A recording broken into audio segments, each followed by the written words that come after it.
Welcome, I'm Prudence Robertson, and this is EWTN Pro-Life Weekly. Make no mistake about it. If Congress passes a national ban, I will veto it.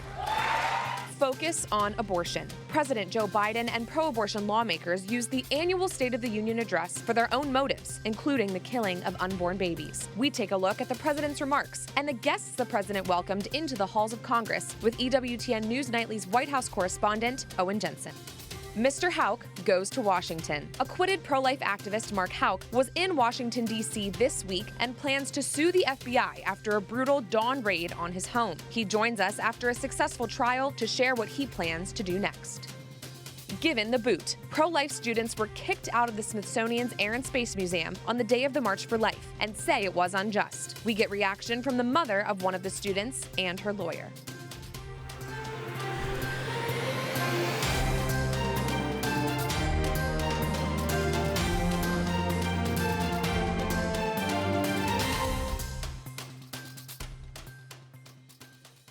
This week, our self-proclaimed Catholic president, Joe Biden, issued his State of the Union address before Congress.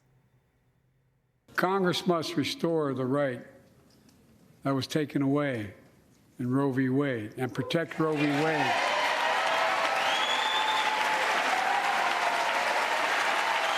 Give every woman a constitutional right. Make no mistake about it.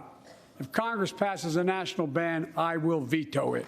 The president once again made clear his extremely pro-abortion stance. His remarks were met by applause at times from both sides of the aisle, but there were also some moments where certain Republicans shouted in disagreement with his words and called him a liar. Joining us now for analysis is EWTN News Nightly's White House correspondent, Owen Jensen.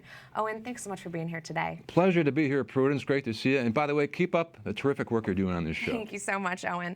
Let's talk about President Biden's speech last night. He held his second State of the Union address last evening, and he said once again that he wants to bring Roe versus Wade back and that he will veto laws to stop abortion. Talk to us more about his speech. Okay, so the speech was, I'm going to put my reporter glasses on here, and I've got my reporter notes spread out here. I love it. Okay. Fantastic.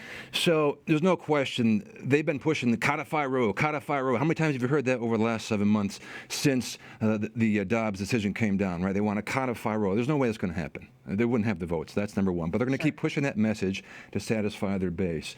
Number two, he said, and this is from the speech last night, make no mistake about it, if Congress passes a national ban, I will veto it. Okay, that's not going to happen in either. They don't. There's not the votes for that either. So SBA, Pro-Life America, tweeting out after that.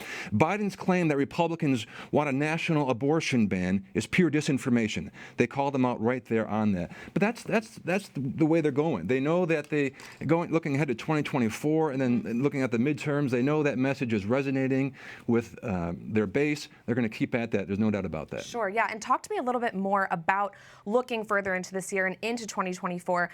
What do you think this speech signified about how President Biden is going to continue governing? Last night was a State of the Union speech, but I thought it was his first campaign speech for the 2024 season. He at times was agitated at times, angry. He wanted to fight Republicans, I think, right up there as he was speaking. And I know there's been some question about is he going to run, is he not going to run, and even the White House hasn't said yet, well, he hasn't made up his mind yet, or he's indicated he would. There's no question he is, all right? He's also fighting off Democrats who don't want him to run. Sure. So you can look at last night's speech, I believe as his way of saying, his opening salvo, saying, I'm in this for 2024. Interesting in the abortion stuff that he spoke about last night was sort of way down in the speech, about an hour in, right. A couple of paragraphs, and then he moved on. Sadly, did you see the standing ovations he got? I mean, on abortion. That was kind of heartbreaking, right? That was heartbreaking. But, that's the way it's going to be from here on out until 2024.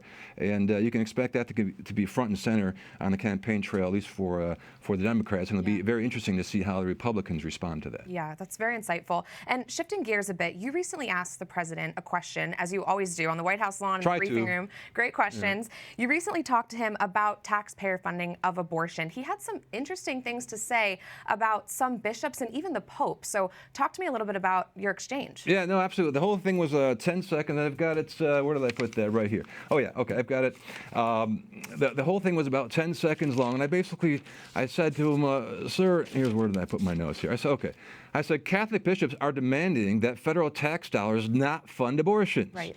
And I think I kind of caught him off guard because it wasn't really a question. It was a statement. And he says, no, they're not all doing that, nor is the Pope doing that. Again, I was kind of like flustered for a little second, and I said, well, I'm thinking to myself, did I just hear what I said? And by that time, he already moves on to the next question. His reporters, and it's loud out there, and they're all throwing it. There it is, right there. So but what was interesting about that exchange, again, 10 seconds. And basically, he's saying, no, not all bishops believe that. And again, scratching my head. But that got picked up on a lot of social media sites, on a lot of conservative talk shows. I don't know if it made CBS or NBC or ABC.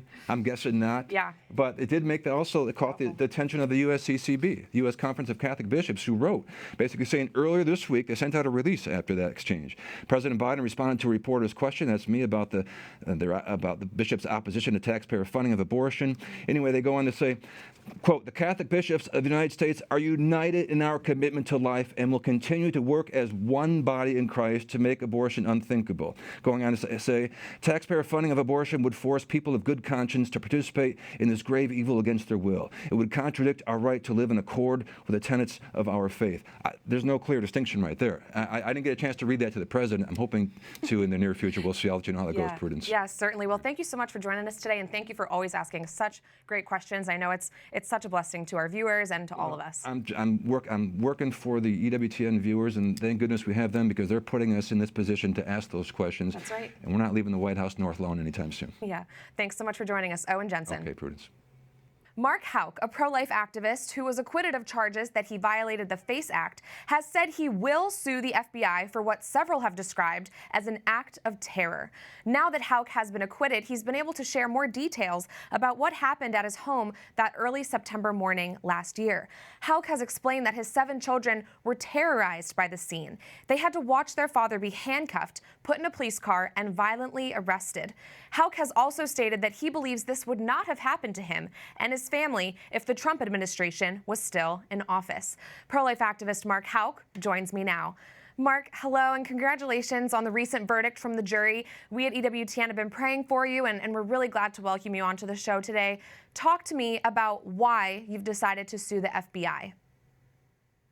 Well, thanks, Prudence, for the time, and all glory be to God for the victory. And well, the reason that we're going to pursue justice in this way is because the government and the Department of Justice, FBI, need to be held accountable, and they need to know that they cannot discriminate based upon viewpoint, and that's really what was the issue here, is that because I was a pro-lifer, because it is post Roe v. Wade, all that they came after me in an overly aggressive way.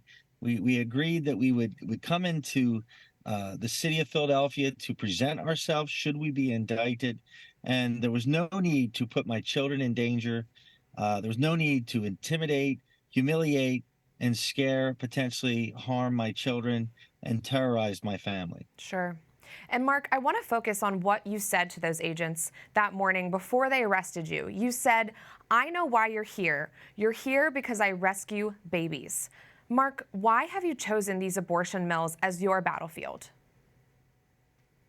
Well, it's the primary battlefield of the day, if we can use that terminology. It's a fight that is the most important, and we engage in that battle in a spiritual way. It's a spiritual fight, and we know that there's powers and principalities involved in the evil of abortion, and so we take our weapon, our rosary, our prayers, and our fasting, and our charisms to help women and men in a difficult situation. And so all life and everything begins with in the womb. So if we don't get that right, we're all in danger. And so we have to begin there as the primordial battle of the day. Yeah. And Mark, I'm sure it's not easy to think back on this, but would you share with me and our viewers how those FBI agents treated you after the arrest, once they had taken you into custody? Sure, happy to do it. The journey was a difficult one, but we rejoiced in the trial and the persecution. So I was taken to the federal building in Philadelphia, about 100 yards away from Independence Hall, where our rights were established. And so when I got to the federal building, I was shackled in my belly, shackled in my feet, and chained to a table for 6+ hours. I don't know if that's normal standard procedure or not. Doesn't seem to be, but nonetheless, we'll be learning more about that over the coming months. And then I was transferred to the U.S. Marshals in the same fashion, shackled. When they were at my house, they didn't allow me to put any clothes on. They didn't allow me to get socks on. They didn't allow me to say goodbye to my wife and my children. It was done in a way to humiliate, as I said, intimidate, and instill fear, and especially in fear in pro-life America. So shocking what you went through. Thank you for sharing it with us. And Mark, I know you were here in D.C. this week and attended President Biden's State of the Union speech. What were your thoughts on it? And do you have plans to return to our nation's capital and keep working with members of Congress to share your story? Sure. So we met many last night, and there's many people who apologized. Many of the congressmen and women that I met apologized. That meant a lot. We will be interviewing with the Judiciary Committee that is in charge of the oversight for the weaponization of the FBI and the overreach of the government on February 22nd. So I will be in the process of interviewing so that we can move towards testimony before a larger committee that would consist of both Democrats and Republicans asking questions. And so we're hopeful that will happen, that we'll get that opportunity to shed light, to really share the information that needs to be heard. And God willing, with a good civil rights attorney, we can move towards the process of exposing this injustice. Well, Mark, we're so grateful for your powerful and courageous witness. Thanks so much for joining us, and God bless you. Mark Houck, pro-life activist. God bless you. Thank you. A nurse who works for the U.S. Department of Veterans Affairs could lose her job due to her pro-life beliefs, but she's fighting for her rights in court. Stephanie Carter could be forced to kill unborn children due to new federal mandates requiring the VA to provide abortions to military veterans. One of Carter's lawyers wrote in an op-ed at Fox News that the Biden administration has a history of, quote, wielding its own powers to appease its political base to the detriment of religious Americans. And that lawyer is Danielle Runyan. She joins us now and serves as senior counsel at First Liberty Institute. Hi, Danielle. Thanks for being here. Can you start by explaining how your team became aware of Ms. Carter's case and how you're helping her now? So First Liberty Institute, we are an organization that's dedicated to restoring religious liberty for all Americans. So we have a number of people from across the country who reach out to us on a daily basis. Ms. Carter was one of those individuals. And when we looked at what was going on, we decided that this was an important issue to defend her religious rights in light of the fact that the Biden administration has implemented a rule against what Congress has prohibited for the past 30 years, which is for the VA to provide abortion services at VA facilities. That just simply has not been allowed. The rule was illegally implemented and is now being enforced at the facility where Ms. Carter works here in Texas in an illegal manner. Ms. Carter should not be forced to have to leave her job as a nurse practitioner to accommodate the VA. Sure. And one of our nation's founding principles is freedom of religion. How did we get to this point where it seems as if people of faith are being attacked left and right simply because they want to have jobs that allow them to remain true to their conscience? I mean, you mentioned people are reaching out to you every day. I think that just over the course of time, we've just seen religious liberty rights. It's just devolved into a situation where others believe that their rights trump religious liberty rights. We saw with the Clinton administration, the Religious Freedom Restoration Act, it was passed with overwhelming bipartisan support, which is what I comment on in the op-ed. And from there, we've just seen since then, religious Americans, their rights have just been trampled. We've seen that most recently under the Biden administration. We've seen that through the pandemic. We've seen federal employees, even private employees, be coerced and threatened with the loss of their jobs and their livelihoods, being unable to potentially feed their families, to comply, being forced to comply with requirements that simply just are unconstitutional. Yeah, absolutely. Danielle, talk to me about how people can help people like Stephanie Carter who are going through this, and for religious Americans ourselves, how can we protect ourselves from these attacks against the beliefs that we hold to be true? Well, to answer your first question, people can support Ms. Carter through prayer. That is something that we ask. And also going to firstliberty.org, where you can see all of the good work that we do and understand the issues and the challenges that our clients are facing across the board. But, you know, Ms. Carter, she's in a situation where we're seeing so many Americans. We see, like with our Navy SEALs case, where we see service members who are defending their rights to just remain employed, to remain in the service. Ms. Carter, she is defending her rights to remain employed. If people would just stand up, and what I've seen over the past year and a half, is people are largely afraid that if they speak up, they're going to lose their jobs. But they're afraid because they've been told in many cases by their employers that if they do speak up, that is going to be a reason for them to get fired. So I would encourage people to come to us, talk to us, but also stand up for your rights. Don't sit and suffer in silence, because it's amazing when people come together, like we've seen with the Navy SEALs and now across the services. When thousands of people stick together, it's amazing what changes can be made and how we can preserve religious liberty rights across the board. Yeah, well, thank you for saying that, Danielle. You never know who's listening and might have needed to hear exactly what you just said. Thanks so much for joining us and for all the work that you're doing at First Liberty Institute. God bless you. Thank you very much. Coming up, we'll take a look at the most recent way Hollywood elites have chosen to glorify evil and threaten the innocence of young children. I Speak Out next. And kicked out. A group of pro-life students were forced out of a D.C. museum on the day of the March for Life. Find out why after the break.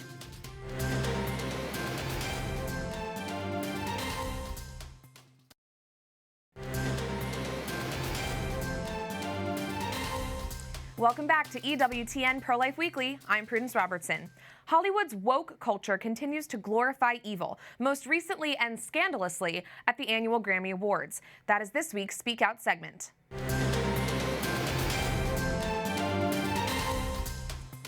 What was on display at this year's Grammy Awards was simply unconscionable. A performance by Sam Smith and transgender artist Kim Petras, who is a biological male, was described by many as satanic. The two artists went on to receive an award for their song called Unholy, which glorifies same-sex attraction and transgenderism. Petras was lauded by all in attendance, Taylor Swift, Jennifer Lopez, Olivia Rodrigo, and others, because he is the first transgender to receive the award. It's scary to think about the fact that these demonic displays were at the fingertips of millions this week, including young children who are so innocent and impressionable. It's a shame to see what's become of the music industry. Whatever happened to good-hearted music? We need to highlight and promote wholesome, talented artists who want to share the good, true, and the beautiful. We need music that uplifts instead of glorifying evil. Let's pray for those caught up in the industry and for those trying to reform it. Let's help them be the light.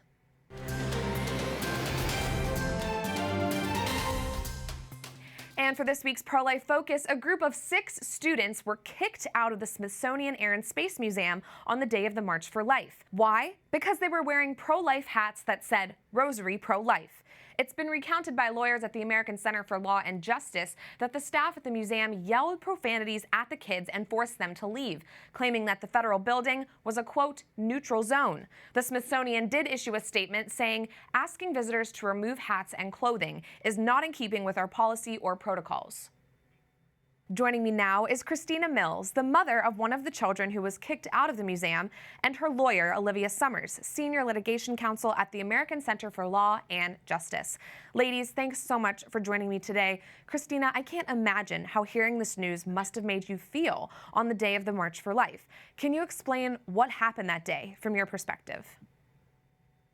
Yeah, absolutely. I'd be happy to. So we were at the March for Life. I was chaperoning a group of students from my daughter's school. And we had just finished the march, and it was a wonderful, actually it was a really beautiful experience. And we were tired. And before we went back to our hotel, we decided to take in the sights of DC.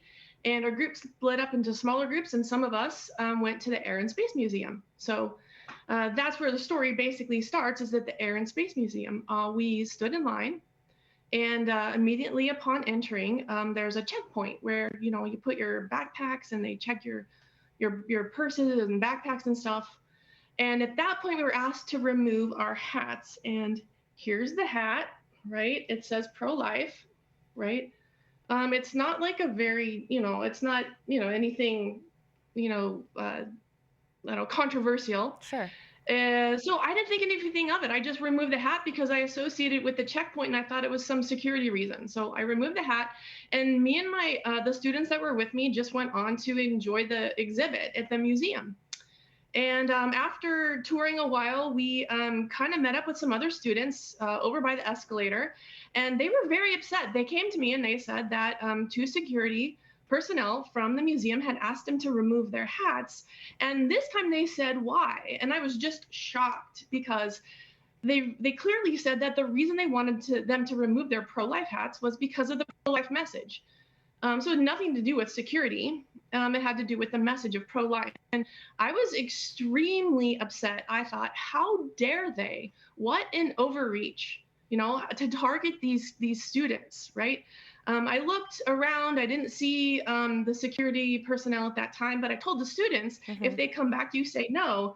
And I promptly put back I had taken my hat off, so I put it right back on. And I say they had no right to do this. I'm clearly thinking about our First Amendment rights, you know. Right. And I don't know. So that's basically what happened from my perspective. Wow, unbelievable. And Olivia, the museum staff said they kicked the kids out of what they labeled a, quote, neutral zone. Was that claim at all legitimate? No, actually, I don't know what they mean by the term neutral zone. This question has come up asking me what that means. A neutral zone, to me, would be where the law was equally applied to everybody. We're aware the students saw people in the museum who had other expressive apparel on, pride apparel, that also have a statement. They put out a statement to other people. So the term neutral zone doesn't really mean a whole lot. And in this instance, it wasn't neutral. Yeah. And Olivia, I understand that a spokesperson for the Smithsonian did apologize for asking the kids to remove their hats, but is that really enough? What legal action are you taking on behalf of these students who were harassed? And what must be done to ensure that they're going to be treated justly moving forward? Right. No, that's not enough. I appreciate that they put out a statement. Obviously, they have a PR need to do that.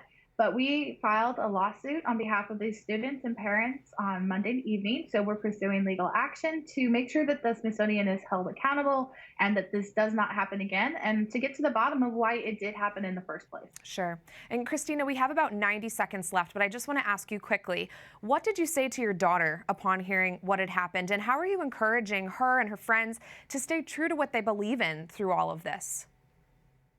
Well, I was super proud of my daughter, and I was super proud of all of the students, because they had their pocket constitution and they pulled it out and they were speaking politely, you know, to the security people there. And they stood up for their rights. They know what's in the Constitution, because that's what we teach in our school. So I would just like to tell everybody, like, what's in your school? Hopefully they're teaching the Constitution and what our First Amendment rights are. And now we have to take it further, right? Because we need to get to the root of this kind of toxicity that's prevalent in federal organizations, and root it out, because it's a cancer, and we shouldn't stand for it anymore. So that's my message to the students. Don't roll over at all. You know, we have these rights, okay? Yeah. And the neutral zone is not in the Constitution. Christina, you're a good mom, and those are some brave kids. Thank you so much, both to you, Christina, and to you, Olivia, for joining us today. God bless you. Thank you. God bless you. Thank you. That does it for this edition of EWTN Pro-Life Weekly. I'm Prudence Robertson. Until next time, we'd love to hear from you. Find us on social media at EWTN Pro-Life on all social media platforms. Twitter, Facebook, Instagram, we're there.